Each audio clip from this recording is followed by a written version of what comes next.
Here we have got every big Ninjago mech that they have made since 2020, at least the ones I've got in my collection. And today I'm going to be ranking them from worst to best. So let's get started. And sadly, there does have to be a last place, and in last place we have Kai's Climber mech. Now that's not me saying this is a bad mech, because I actually do quite like this set. I really like the unique forearms gimmick that they've got going on here, and them testing out this new leg system for the bigger Ninjago mechs, which I think looks really good. I just think, yeah, out of all of them, it is the weakest. There's a lot of technique in this set, as you can see there on the legs and the upper arms. These arms use the mixel joints. I really like the head build for this mech, as you can see there, and there's room for the minifigure here. Minifigure's pretty cool, Climber Kai, but we're not going to be taking minifigures into account, but he would just sit in there like so, and his head would come down like that. Yeah, so this mech is very obvious to tell it was meant to be strong, quite lightweight, so it's obviously able to hang from the climber hooks up here. But yeah, other than that, there's not much going for it. It's very thin, which I quite like that look, as you can see, the angled like kind of torso, is that like what you call it there, and then these detail on the legs are all really nice. But yeah, sadly it does have to take last place. Next up we have the Firestone mech. Now I loved this set when it first came out.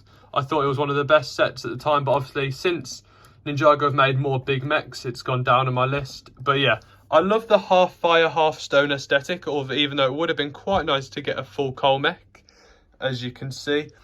I like how it can fit two minifigures in the cockpit, like Cole, who stands there at the back, and then Kai, who sits at the front like so. I like that. I like the printed headpiece they've got there. That looks really nice, as you can see. And then the trans orange cockpit is also really nice there. The half, obviously, yeah, the stone side looks really nice. I love how natural and earth-like that looks. And then the fire side looks more sleek and samurai. But yeah, I don't like the pre-bent knees, which isn't really a problem from this point on in the list. This is the only set that really had them. But yeah, if these didn't have pre-bent knees, this might have been a lot higher on the list. Now we've got Nia's Samurai X mech, which is obviously the one from Crystallized, not the original. Now this is a really nice mech.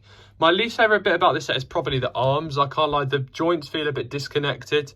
Like these ones here mainly. The black, I do like the black, blue and gold colour scheme all around. I think that looks all really nice, like so.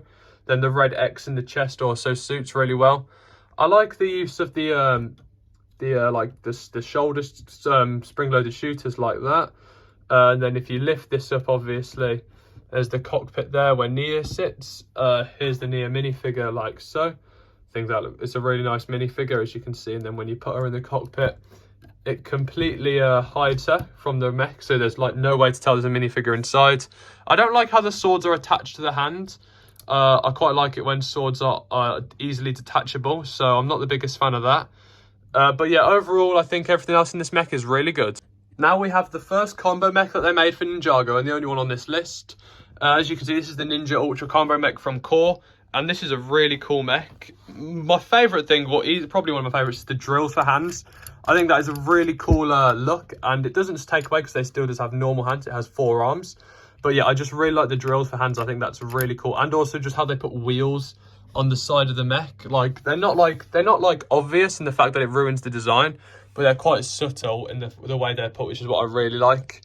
Also, I think all the colour schemes go really well together. Nothing feels too out of place. Like the dark blue going next to the dark blacks, or just the regular black goes quite well. And then the red and white towards the bottom with a little bit of black transition in it is also really nice. The mech does come apart, but I'm not going to show that in this video. And then coming around to the back, the weakest part is probably Jay's glider, how it attaches at the back and Kai's legs. But altogether, I think this is a really cool mech. I also really like the head build, even though it does feel a little bit small.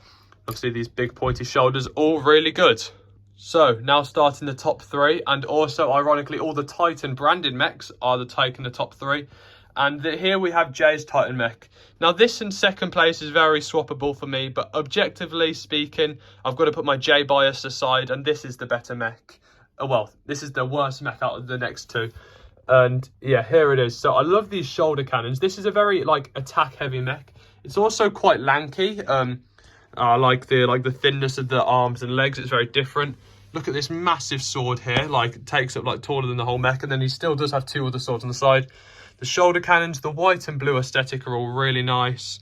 Coming down, the shoes kind of look a bit like trainers, which I think are quite cool. As you can see there, the white, black and blue. Just all together, all the colours go really well. And I just think overall it's just a really nice mech. The cockpit's all right. As you can see, the minifigure goes in like there. It's just the Core J minifigure, so it's not even like an exclusive minifigure, but it's still pretty cool. And yeah, just these shoulder cannons are so cool to even launch like that. So yeah, that was the third place on this list. In second place, we have Zane's Titan mech, which is from the Legacy 2021 line. Now, this mech is just incredible. When I got it down off of the shelf, I was actually quite surprised of how much smaller I remembered it being. But that's obviously probably because it's been on my shelf for so long and I've not... And the only mech that I've had on my desk is the #1 mech, which is massive. So, I mean, yeah, I like this mech. I love the blade detailing on the sides. This was another one of the first big mechs that I got, so it's also quite there. And I think it is a lot better than the Firestone mech. It was the first one to include knees. As you can see, that's how they're built there on the side, mainly using ball joints. It's gold sword here, which can kind of be put behind him or put... So that's what I like about the sword. I like how they put it on the side. The hands are a bit weird on this mech with the way they were built. I think they could have probably been done a bit better because these are pretty loose. Yeah, as I say, the knee joints were really unique for the time. Obviously, it was the first one to do it. And yeah, overall, I think even though it doesn't really resemble the show, it's just a really good set as a whole. So that's why it takes the #2 spot. And at #1, did you really expect anything else? Cole's Dragon Titan mech. Like, what can I say? This is easily the best mech Lego's ever made, not just in Ninjago as a theme as a whole. Like, look at this sword piece. The only downside, the sword piece came bent when I got it, and I keep trying to flatten it out, but it never works. But ignoring that, yeah, this mech has got so much posability, almost like everywhere you can imagine. It's basically got human proportion in terms of posability. As you can see, the legs are really bulky. They've got the similar joints to Kai's Climber mech, as you can see there, but in fact, there's 2 on each leg, making it even stronger. The feet are just really built really strongly. And just, yeah, all of it put together just makes it the best mech. It's also got a really cool Cole minifigure like so, using a mainly white colour scheme, which is obviously different to what we've seen before. But yeah, I've got the orange core there sticking out the chest. It's still got quite a slim body, but then really bulky legs and really bulky arms. The headpiece is also really cool. And these wings at the top just making it even taller for no reason other than the fact it just looks cool, which is why this is the best Ninjago mech. And that was my ranking. If yours is different, please let me know in the comments down below and make sure to like and subscribe if you enjoyed. And I'll see you next time. Goodbye.